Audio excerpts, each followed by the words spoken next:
uende kupigwa kwa upande wao. Kwa hiyo ninachotakiwa ni sisi hapa tutakuletea taarifa zote ambazo zinahusu hususan michezo hii ya World Cup qualification kwa upande wa CAF group stage, ambapo moja kwa moja kila timu bado ina nafasi ya kufanya vizuri. Nani atakwenda kupita katika hatua hii na nani atakwenda kusalia na kuna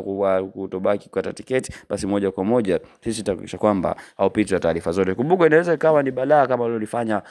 timu ya taifa ya Morocco katika msimu ulioweza kupita, mara baada ya kushika nafasi ya 4 katika zile timu ambazo ziliweza kufika paka nusu finali kutokea hapa barani Afrika. Imepita ni kitambo kirefu kidogo kutoka kuona taifa ama mataifa kutoka Afrika yakisumbua mataifa mbalimbali ya makubwa ya mpira duniani, hususan yanatoka mabara ya Amerika pamoja na Ulaya, ambayo amekuwa ameitawala sana soka hilo la kombe la dunia, moja kwa moja wamekuwa